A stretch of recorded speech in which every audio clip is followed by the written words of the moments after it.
বেশিরভাগ সময় ধানের শীষের কথা বলে ফেলি, আবার ঘুরে আবার ঘোরা বলি।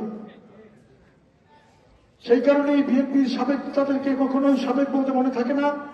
বলতেও খারাপ লাগে যে নেতৃবৃন্দ আমার জন্য তাদের জীবনের সবচেয়ে বড় রাজনৈতিক পরিচয় তারা স্যাক্রিফাইস করেছেন, উৎসর্গ করেছেন। তাদের কাছে আমার কৃতজ্ঞতার শেষ নেই। আমিও সিদ্ধান্ত নিয়েছি, রাজনীতি যেভাবেই করি না কেন, সারা জীবন গলাচিপা 10 মিনিট জনগণ এবং গলাচিপা উপজেলা বিএনপির নেতৃবৃন্দের জন্য সবকিছু উৎসর্গ করে দিয়ে আমি আমার সারা জীবন কাটিয়ে দেবেন। আমি আমার দলের পথ উৎসর্গ করেছি, দলের পথ উৎসর্গ করেছি একটি কারণে, তা হচ্ছে আমরা বাংলাদেশ জাতীয়তাবাদী দল গলাচিপা এবং 10 মিনিট উপজেলা নেতৃবৃন্দ বিচার বিশ্লেষণ করে দেখেছি, দীর্ঘ 46 বছর এখানে বিএনপির সংসদ সদস্য ছিল না, এখনো নেই।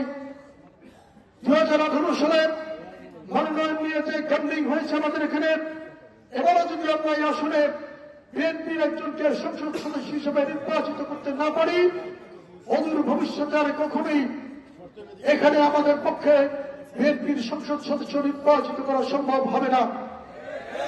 সেই কারণে উপজেলা বিএনপির নেতৃবৃন্দ যখন আমাকে প্রশ্ন করেছেন, আমি বলেছি আপনারা যদি আমার পাশে থাকেন, আমি আপনাদেরকে নিয়ে কাঁধে কাঁধ মিলিয়ে এই চ্যালেঞ্জ আমরা গ্রহণ করতে চাই। কারণ আমরা গলাচিপা 10 মানুষের কাছে এমন কোন পাপ করিনি যে আমরা তাদেরকে ভোট চাইলে তারা আমাদেরকে প্রত্যাখ্যান করবে।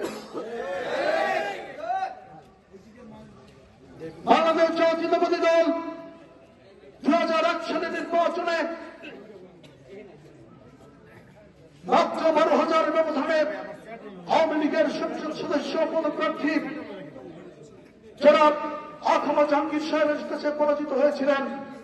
তারপরে 2008 সালে কেন আমরা 61-62,000 ভোটের ব্যবধানে হারিয়েছি তা কি আপনারা কেউ লক্ষ্য করেছেন? যে সমস্ত নেতা কর্মীদের লুটপাট, মারামারি, চাঁদাবাজি, ধর্মীয় সংখ্যালঘু নির্যাতন আমাদেরকে এই বড় ধরনের বিপর্যয়ের মধ্যে ফেলে দিয়েছে। গোলাম মাওলানা ভাই একদিন আওয়ামী লীগের রাজনীতি করেন নাই, তারপরেও আমাদের বিরুদ্ধে নির্বাচন করে তিনি 61-62,000 ভোটের ব্যবধানে বিজয়ী হয়েছেন। তার কারণ ছিল 2001 সালের নির্বাচনের পরে আমরা গলাচিপা 10 মিনার সাধারণ মানুষের সাথে, ধর্মীয় সংখ্যালঘুদের সাথে আমরা আমাদের ন্যায়সঙ্গত সুবিচার করতে ব্যর্থ হয়েছি। আপনাদের মনে আছে নিশ্চয়ই 2008 সালের নির্বাচনে যখন আমরা চরগাজল চর বিশ্বাসের প্রোগ্রাম দিয়েছি, আমাকে উপজেলা বিএনপির এক সাধারণ সম্পাদক বললেন, তিনি আমার মামা হন, তিনি বললেন যে ভেজাল তো একটা লাগছে। আমি বললাম কি ভেজাল? বলছে যে চরের লোকজন প্রোগ্রাম নিতে চায় না, সেখানে আমরা 5 বছরে কি কি করেছি তিনি আমাকে বললেন যে শিবার এক সুলিশ 300-400 লোক, শিবার সেই সুলিশ জেলেরা মাছ ধরে খেতেন। আমাদের এক বিএনপির নেতার সন্তান সেই সুলিশ একটা নামমাত্র কাগজ নিয়ে তিনি 5 বছর লুটপাট করে খেয়েছেন, কোন সাধারণ ছেলেকে মাছ ধরতে দেন নাই। আপনার লং ডুবির ঘটনা শুনেছেন, আমাদের প্রিয় নেতা আলহাজ সাজাদ খান সাহেবের লং ডুবেছে, আমরাও দুঃখ পেয়েছি, আমাদের যাত্রীরা মারা গিয়েছে।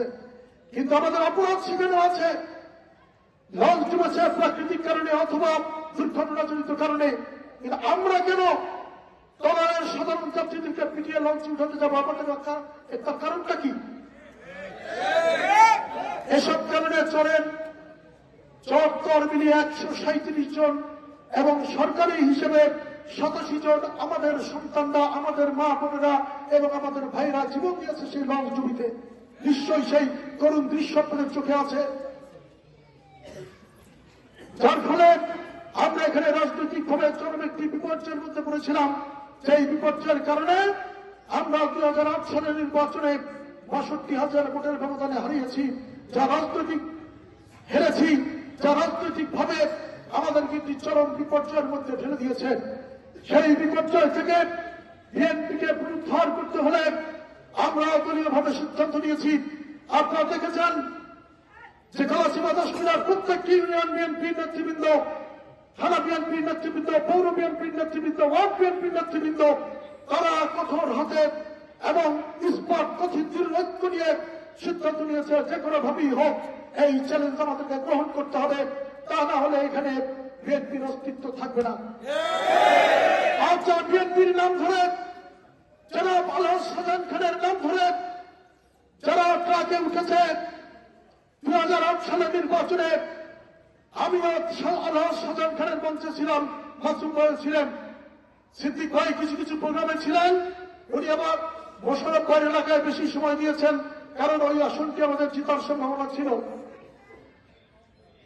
এই সমস্ত নেতাদের 2008 সালের নির্বাচনে আলহাজ শাহজাহান খানের মঞ্চে ওঠা নিষেধ ছিল, সব নিষেধ, কারণ তাদের অপকর্মের কারণে আলহাজ শাহজাহান খানের রাজনীতিতে বড় ধরনের ক্ষতি এবং বিপর্যয় এসেছিল। আজকে তারা বিএনপির ব্যানার লাগিয়েছে। যে সমস্ত নেতারা ট্রাকে উঠেছেন, ট্রাক যদি বিজয়ী হয় তারা আর বিএনপিতে ফিরে আসবে না, কারণ ট্রাকেই তাদের মাল আছে, বিএনপিতে তাদের কোনো খাওয়ান থাকবে না। তখন বিজয়ী হই, আল্লাহ যদি ভাগ্যে রাখেন বিজয়ী হব, পরাজিত হলেও আমরাই বিএনপি করব, আমরাই বিএনপির মূল শক্তি।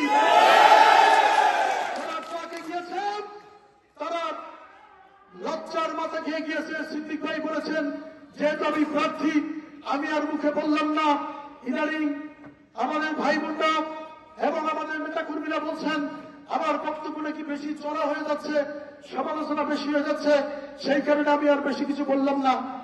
আমরা উন্নয়নের কথা বলবো, আমরা উৎপাদনের কথা বলবো। এই পানপট্টি একটি গুরুত্বপূর্ণ ইউনিয়ন, মুক্তিযুদ্ধের স্মৃতি বিজড়িত পানপট্টি ইউনিয়নকে রক্ষা করার দায়িত্ব আমাদের আছে। আমরা পানপট্টির ইউনিয়নের ভাঙনের ব্যাপারে, ভাঙন রোধের ব্যাপারে আমরা অনেক বড় ধরনের প্রজেক্ট নিব এবং পানপট্টি ইউনিয়ন ভাঙার রোধের পাশাপাশি আপনারা দেখেছেন যে অবদার কাজ শুরু হয়েছে। এই অবদার কাজের প্রজেক্ট যদি বাস্তবায়ন হয়, অনেক বিশেষজ্ঞরা বলেছেন, পরিবেশবিদরা বলেছেন যে দক্ষিণ পানপট্টিতে ভাঙন রোধের পাশাপাশি এখানে পর্যটন কেন্দ্র গড়ে ওঠার সম্ভাবনা আছে। এই পানপট্টিকে আমরা গড়ে তুলতে চাই। পর্যটকদেরকে দেশি এবং বিদেশি পর্যটকদেরকে আকৃষ্ট করার মতো পর্যটন কেন্দ্র আমরা দক্ষিণ পানপট্টি অঞ্চলে গড়ে তুলতে চাই। আপনারা দেখেছেন যে কি কথা আছে যে নিকৃষ্ট মানের নির্বাচিত সরকারের চেয়েও সরকার খারাপ, তার কারণ তাদের জনগণের কাছে কোনো দায়বদ্ধ থাকে না।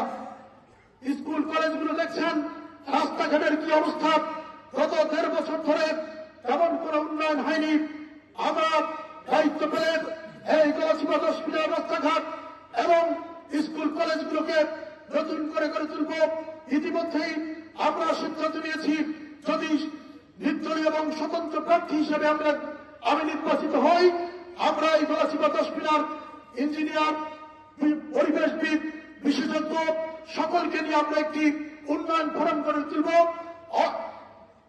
ইতিমধ্যেই তারা কাজ শুরু করেছেন এবং তাদের কাজের মধ্য দিয়েই, তাদের প্রস্তাবের মধ্য দিয়েই আমাদের একটি নির্বাচনী ইশতেহার করে প্রকাশিত হবে। সেই ইশতেহারের মধ্যেই আপনারা দেখতে পাবেন আগামী 5 বছর আমরা কি কি উন্নয়ন পরিকল্পনা গ্রহণ করেছি। যদি আপনাদের কাছেও কোনো মতামত থাকে আমাদের নেতৃবৃন্দের কাছে, আপনারা সেই মতামত দিতে পারেন। খুব তাড়াতাড়ি আমাদের ইশতেহার প্রকাশিত হবে এবং আপনাদের সামনে, গণমাধ্যমের সামনে আমরা সেই ইশতেহার প্রকাশ করবো ইনশাআল্লাহ। সংগ্রামী বন্ধুরা, আমি আওয়ামী লীগের নেতৃবৃন্দ অনেকেই এখানে আছেন বলে আমি বিশ্বাস করি। আমি ভোট চাইতে গিয়েছি বিভিন্ন জায়গায়, পরিচিত আওয়ামী লীগারদেরকে জিজ্ঞেস করেছি, ভাই আপনাদের দল তো নেই, আপনারা কি করবেন? আমি দেখলাম তাদের চোখ দিয়ে পানি ঝরছে। আমি বললাম, ভাই আমাদের কি অপরাধ, আমরা কি আওয়ামী লীগ নিষিদ্ধ করেছি? তারা বললেন যে না ভাই, আপনারা নিষিদ্ধ করেন নাই। যারা এখন আমাদের ঠিকাদারি নিয়েছে যে আমাদেরকে তারা দেখবে, আমাদেরকে রক্ষা করবে, তারাই আমাদের দল নিষিদ্ধ করে আমাদেরকে এতিম করে দিয়েছেন। তারা বলেছেন আপনিও এতিম, আমরাও এতিম, গলাচিপা 10 মিনার বিএনপির এই তিন তারা পথ হারা আমরা সকলে মিলেই আমরা এখানে বিজয় ছিনিয়ে আনবো ইনশাআল্লাহ। সুতরাং যারা নৌকার ভোটের ভয়ে ভোটের আশায় নির্বাচনে দাঁড়িয়েছেন তারা নৌকার ভোটে পাবেন না, ধানের শীষের ভোটে পাবেন না, অর্থের বিনিময়ে কিছু লুভি লোকের ভোট পাবেন। ইনশাআল্লাহ বিজয় আমাদের সুনিশ্চিত। আপনারা যদি ঐক্যবদ্ধ ভাবে আগামী 12ই ফেব্রুয়ারি নির্বাচন পর্যন্ত মানুষের কাছে যান এবং ভোট কেন্দ্রে উপস্থিত হয়ে লাইনে দাঁড়িয়ে সুশৃঙ্খল ভাবে ভোট দেন এবং ভোটের ফলাফল দিয়ে ফিরেন, ইনশাআল্লাহ বিজয় আপনাদের সুনিশ্চিত। অনেকে আপনাদেরকে বলবে নিয়ে যাব, আমাদের এক নেতা নাকি বলেছে ভোটলা থাকবে না। আমি সমালোচনা করতে চাই নাই, তারপরে বলছি 12 তারিখে হোটলা থাকবে নাকি আপনার লুঙ্গি থাকবে টের পাবেন 12 তারিখে নির্বাচন। ইনশাআল্লাহ আমরা থাকবো, প্রশাসন থাকবে, পুলিশ র্যাব সেনাবাহিনী থাকবে, নিশ্চিত নিরাপত্তায় ইতিহাসের অন্যতম গুরুত্বপূর্ণ এবং নিরপেক্ষ নির্বাচন অনুষ্ঠিত হবে ইনশাআল্লাহ। আপনারা সেই নির্বাচনে অংশগ্রহণ করবেন এবং আপনাদের এই সন্তানকে জীবনের এই চরম দুঃসময়ে যদি আপনারা ভোট দিয়ে সহায়তা করেন, আমরা আপনাদেরকে নিয়ে একটি শান্তির গলাচিপা 10 মিনার এবং শান্তির জনপদ গড়ে তুলব ইনশাআল্লাহ। পরিশেষে রাত থেকে আমাদের বক্তব্য শোনার জন্য আপনাদের সকলকে আবারও ধন্যবাদ জানিয়ে এবং 12 তারিখের নির্বাচন